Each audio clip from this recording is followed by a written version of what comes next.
Hello, friends. How are you? I hope you are fine and you are preparing for your exam. And I hope that you will get good marks in your exam. So, carry on. Today, I will explain you a poem. This poem is from your book Flamingo, and the name of this poem is Aunt Jennifer's Tigers. सबसे पहले first of all I will tell something about this poem कि poem को पढ़ने से पहले हमें उसमें क्या समझने की जरूरत है. What's the need to understand it better. यहाँ आप ध्यान से देखेंगे कि जैसे आंट जेनिफर्स टाइगर्स है, तो अगर हम किसी बच्चे से क्लास में कई बार पूछते हैं कि what do you understand by this title, तो मोस्ट ऑफ स्टूडेंट्स से that may be that aunt Jennifer have some tigers, जैसे कि उसने कुछ टाइगर्स जो है वो एज अ पेट उसने उसको रखे हैं, ऐसा कुछ बच्चे मानते हैं. But I think it's not true. इस पोएम को जो है कुछ थोड़ा सा अलग डिफरेंटली जो है टाइटल से बिल्कुल डिफरेंट है, और जो टाइगर्स है यहाँ पर एक सिंबल की तरह यूज किया गया है. आई थिंक इट्स अ यानी कि सिंबलिज्म, एक सिंबल की तरह यूज किया गया है, और हम आगे बताएंगे क्या किस कौन से सिंबल के लिए यूज किया गया है उसको. हाँ, सबसे पहले तो हम ये देखते हैं पोएम को समझने से पहले first you should consider about two words. First word is oppressor and second word is suppressor. Oppressor का मतलब होता है जो किसी को दबाता है, कुचलता है, और सप्रेसर का मतलब होता है जो जिसको दबाया जाता है, जिसको कुचला जाता है. ये आंट जेनिफर जो है आपकी जो हमारी जो पोएट है यानी कि एड्रेनी रिच, ये एक सोशलिस्ट भी रही थी. तो हो सकता है कि आंट जेनिफर उनके कहीं टच में हो, and she had seen all her domestic life, जैसे उसने उसके घरेलू जीवन को देखा. और जो ये आंट जेनिफर है उसका जो हस्बैंड होता है बहुत ही क्रूअल टाइप का पर्सन है, और वो कहीं ना कहीं जो है एक ही acted here as a oppressor, एक ऑपरेसर की तरह. और जो उसकी ये आंट जेनिफर है वो एक सप्रेसर की तरह, यानी कि वो एक प्रकार से उसको दबाया कुचला जाता गया है. And you may say that she had not a right, she could not express her feelings before her husband freely. तो कहीं ना कहीं वो अपनी भावनाओं को उसके सामने व्यक्त ही नहीं कर पाती थी. इतना क्रूअल उसका हस्बैंड होता है, इतना मतलब so much she was tortured bye her husband. तो अपने पति के द्वारा उसको बहुत ज्यादा टॉर्चर किया गया था. सबसे पहले थोड़ा सा हम उसको जो आपकी पोएट है उसके बारे में देखते हैं कि एड्रिन रिच है, और 1929 को उनका जन्म हुआ था बाल्टीमोर, ये यूएसए में है. She is a widely known, बिल्कुल बहुत अच्छी प्रकार से जानी जाती हैं for her involvement in contemporary women's movement, यानी कि उस समय के जो वुमेन्स के कुछ भी मोमेंट हुए, आंदोलन हुए, तो उसका जो इन्वॉल्वमेंट रहा वो बहुत ही प्रसिद्ध रही उनमें. मतलब यानी कि इनजस्टिस अगेंस्ट वुमेन, जहां भी कुछ उसके वुमेन्स के खिलाफ इनजस्टिस होता उसने उस मोमेंट में पार्टिसिपेट किया था. यानी कि as a poet and theorist, बिल्कुल एक कवित्री के रूप में भी, और एक थ्योरिस्ट का मतलब आप समझ सकते हैं जैसे कि आपका ये प्रोज राइटिंग वगैरह उनकी उसके लिए भी. She has published 19 volume of poetry. तो उन्होंने एक वॉल्यूम को पब्लिश किया था जिसमें लगभग जो है वो 19 यानी पोइट्री थी उसमें. द कलेक्शन ऑफ ऐसे, इसी के साथ साथ कुछ ऐसे का कलेक्शन भी है, और दूसरी अदर राइटिंग भी किया उन्होंने. और एक प्रकार से वो स्ट्रॉन्ग रेजिस्टेंस टू रेसिज्म, कहीं ना कहीं जो जाति या भेदभाव एक डिस्क्रिमिनेशन का हो वो उसका बिल्कुल रजिस्ट करती थी, उसका विरोध करती थी. तो ये थोड़ा सा उसकी बायोग्राफी है. यहाँ पर लिखा है द पॉइंट, यानी कि जो पोएम है आंट जेनिफर टाइगर्स एड्रेसिस, ये हमें यहाँ ये एड्रेस करती है दी यानी कि कॉन्सेंट्रेट्स, कॉन्स्टेंट्स. कॉन्स्टेंट्स का मतलब छोटा कर देना, कम कर देना, छीन लेना, स्नैच कर लेना ऑफ मैरिड लाइफ. जैसे जो मैरिड लाइफ थी आंट जेनिफर की, वो कहीं ना कहीं उसके जो उसकी फ्रीडम थी उसको शॉर्ट कर दिया गया था, कट कर दिया गया था बाय हर हस्बैंड. ये उसने बताने की कोशिश की है. और वुमेन एक्सप्रेसिस यानी कि सी एक्सप्रेसिस, यानी कि she expressed her the pitiable condition of a women, एक स्त्री की जो एक बहुत ही पिटेबल कंडीशन है उसको यहाँ बताने की कोशिश की है। First I will explain this poem word to word and after that I will tell the complete theme of this poem or and also the poetic devices also। आपको पूरी जो एक्सप्लेनेशन है उसको ध्यान से समझना होगा और उसके बाद जो है मैं एक समरी एक टोटल उसकी थीम को बता देंगे और after that I will tell the poetic devices also. और क्या इसमें व्हाट इज द स्पेशल, यानी कि it means I will analysis analytic critics I will explain before you.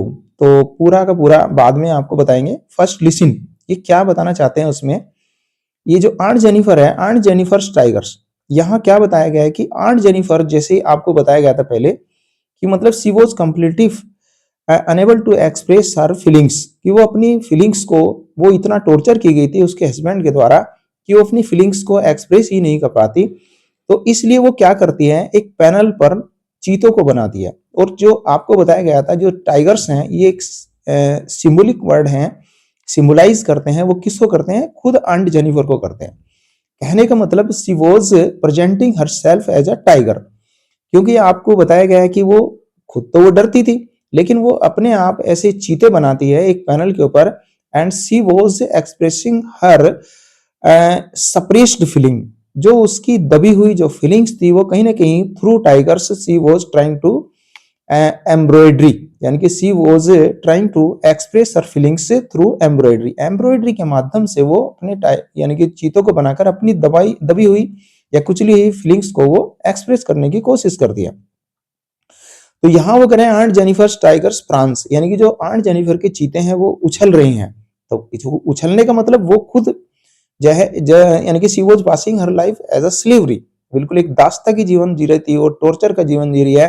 लेकिन चीतों को उसने दिखाया जैसे कि एज देवर प्रांसिंग, उछल कूद कर रहे हैं अक्रॉस द स्क्रीन, स्क्रीन का मतलब जो पैनल जिस पर वो चीते बनाए गए थे। आगे लिखा ब्राइट टोपाज डेंजिन्स, और यहाँ जो चीतों का कलर बताया है बिल्कुल ब्राइट है, टोपाज के जैसे हैं। टोपाज एक पुखराज पत्थर होता है तो उसके जैसे उनका कलर है। और डेंजिन्स का मतलब होता है हैबिटेट्स, यानी कि जो निवासी होते हैं ऑफ वर्ल्ड ऑफ ग्रीन, यानी कि फॉरेस्ट के निवासी हैं, जंगल के। उसके बाद है they do not fear the man. अब जैसे उसने खुद को बताया था कि वो डरती है अपने हस्बैंड से, लेकिन जो उसके जो चीते हैं तो दे डू नॉट, यहाँ दे का मतलब यहाँ पे टाइगर्स से है, और वो बिल्कुल भी नहीं डरते हैं आदमियों से। कहने का मतलब वो खुद को अपने आप को रिप्रेजेंट करती है जैसे कि उसके चीते नहीं डर रहे हैं। बीनीथ द ट्रीज, जो कहीं पेड़ों के नीचे हैं, जो ह्यूमंस बींग्स कहीं पेड़ों के नीचे दिखाई दे रहे हैं तो उनसे वो चीते बिल्कुल भी नहीं डर रहे हैं। दे पेस, पेस का मतलब चलते हैं गति से, यानी कि बिल्कुल डरते नहीं है।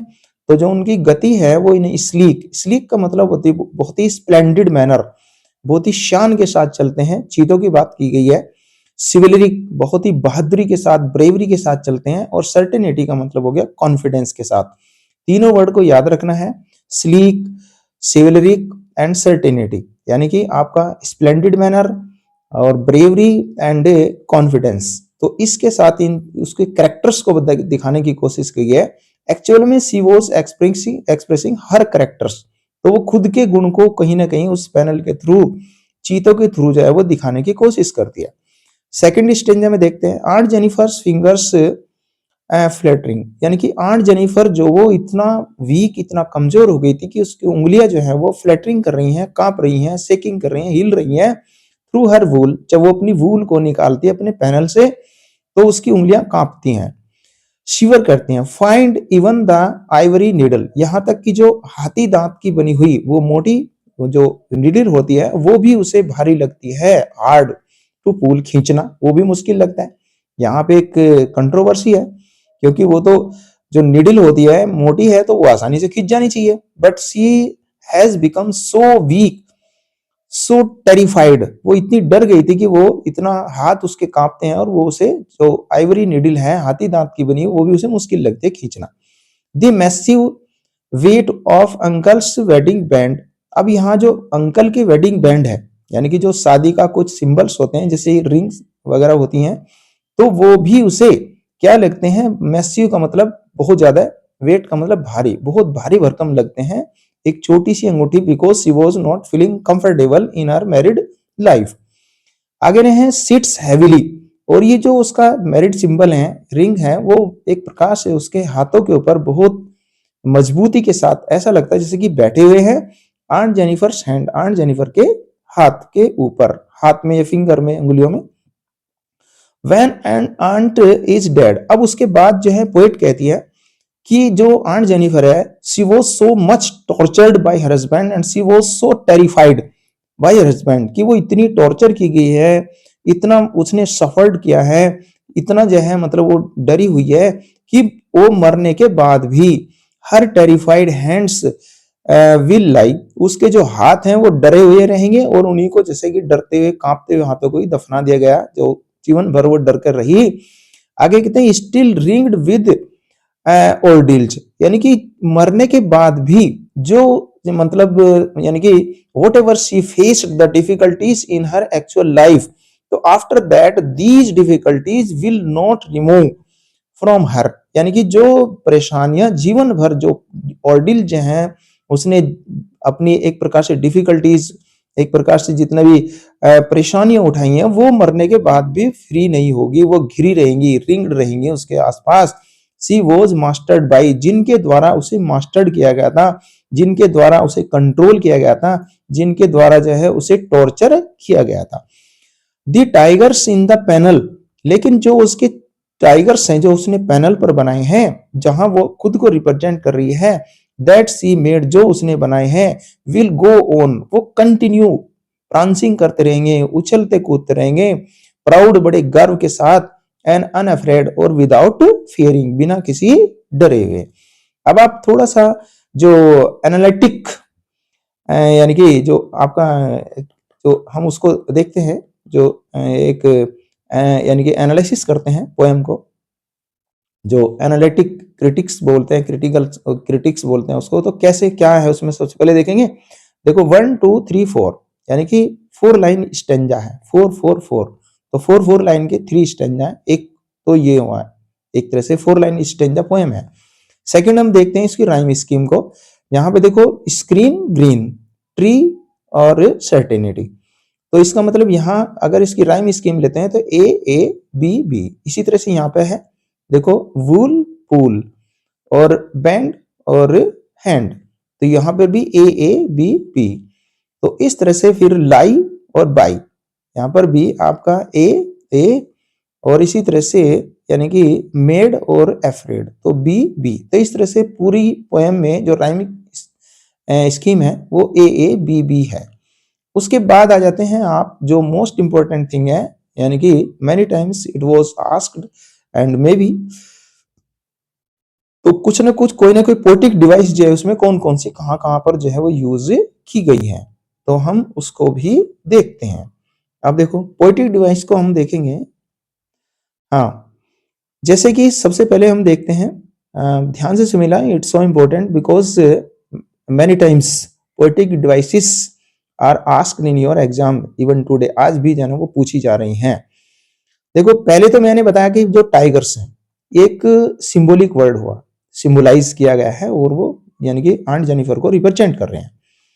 प्रांस अक्रॉस द स्क्रीन, तो यहाँ आप देखेंगे prawns across the screen. Next है जैसे कि ब्राइट टोपाज, तो चीते को बताया गया है ब्राइट टोपाज, तो यानी कि पुखराज चमकीले पुखराज पत्थर की तरह, यानी कि जहाँ लाइक तो नहीं है, तो इसलिए जहां पर जो ब्राइट टोपाज है यहाँ पर है आपकी पोएटिक डिवाइस मेटाफर, याद रखना मेटाफर। आगे फिर लिखा है, देखो यहाँ पर जो लाइन है they don't, they do not और दे प्रांस, अगर फर्स्ट किसी भी स्टेंजा की एक लाइन जिस वर्ड से शुरू होती है नेक्स्ट भी वहीं से शुरू होती है, तो यहाँ पर होता है आपका पोएटिक डिवाइस एनाफोरा। यहाँ पे एनाफोरा है, आप इसको नोट कर लेना, लिख लेना इसको एनाफोरा। अब यहाँ पे देखो यानी कि सिविलरिक सर्टेनिटी, यानी कि आपका यानी कि शेष है, यानी कि सिविलरिक सर्टेनिटी, तो यहाँ पर एलिट्रेशन फिगर ऑफ स्पीच है, इसको ध्यान रखना, तो एलिट्रेशन फिगर ऑफ स्पीच है। सेकंड लाइन में आ जाइए, सेकंड लाइन में आप देखेंगे जैसे कि यहाँ पर जो पोएटिक डिवाइस है, यहाँ आप देखेंगे कि आपका जैसे यानी कि massive uncle, massive weight of uncle यानी कि वेडिंग बैंड। तो जो अंकल के वेडिंग बैंड है उसका जो वजन बताया बहुत ही भारी बताया। तो इसका मतलब अंगूठी में इतना भारी तो वजन होता नहीं है, मैसिव जो मतलब ह्यूज बहुत बड़ा, एक बहुत ज्यादा वजन हो। तो यहां पर जो पोएटिक डिवाइस आती है वो होती है हाइपरबोल। हाइपरबोल। इसी तरह से यहां देखेंगे सिट्स हैविली अपॉन, सिट्स बैठती है उसकी हाथ के ऊपर। बैठने का काम कौन करता है? कोई लिविंग बीइंग करता है। तो सिट्स हैविली यहां पर जो आएगा, यहां पोएटिक डिवाइस है आपका पर्सोनिफिकेशन। ये आपको याद रखना होगा, ये बहुत इंपॉर्टेंट है। और उसके बाद देखो यहाँ पे जो ये है प्रांसिंग प्राउड, तो यहां पर भी आपकी पोएटिक डिवाइस है वो आती है आपकी एलिट्रेशन। तो इस तरह से ये आपकी पोएम का एक्सप्लेनेशन रहा। I hope that you will study it one time, two time, three time, and after that you will get the meaning of this very well. So okay, bye, thank you. If you like my explanation, then you may like, subscribe, and share this video. Thank you and have a nice day.